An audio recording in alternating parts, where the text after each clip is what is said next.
Nang maluto ang kopra, inihangon na ito at inihanda para bitbitin pababa ng bundok.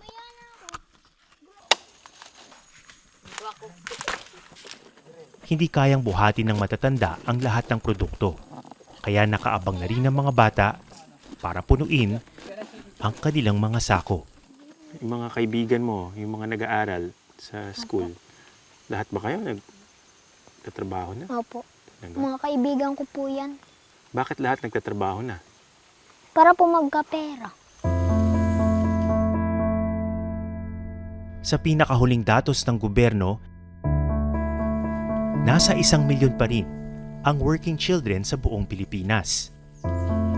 Ang magandang balita, bumaba na ang bilang na yan mula sa halos 1.5 million noong 2022.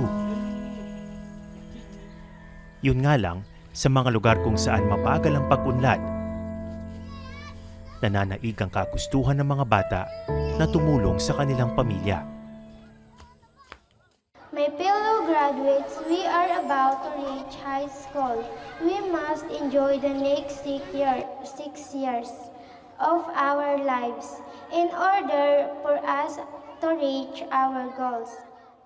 Ang 11 taong gulang na si Joyra, salutatorya ng kanilang klase. Sa katatapos lang na moving up ceremony.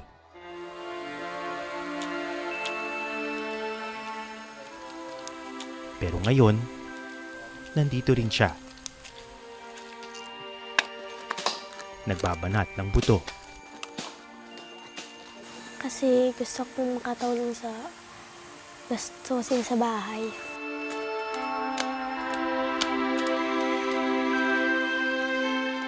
Sa tingin mo ba importante na tumutulong yung mga bata sa kanilang magulang?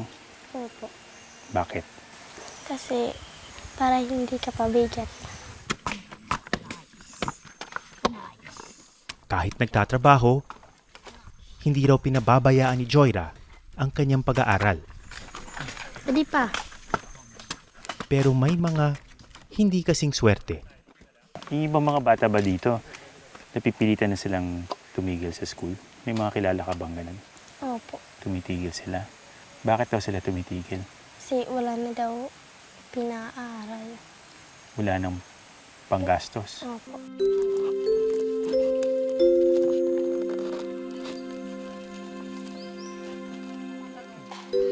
Samantala, si Ronald, binalutan na ng retasong tela ang dumudugong sugat sa paa. Nalarga ka pa rin? Sasabak pa rin? Opo. Bakit? Gusto ko po magdala po kasi para po magkapera ako.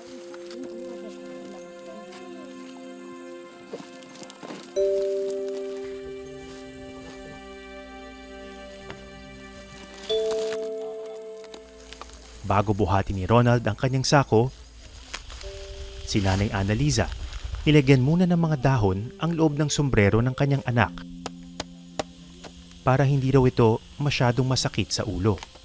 Ito na ba yung bubuhatin mo? Opo. Tansya ka? Ang bigat pala. Ganyan. Opo. Ganyan po yung pagdadala ko. Pasubok nga ako. Yeah. Oo nga. Sakit sa ulo to pag matagtag. Opo. Kaya ka ba nakasombrero? Opo. Lit-lit mo pa, kaya mo na magbuhat ng ganito. Siguro mga nasa ano rin to?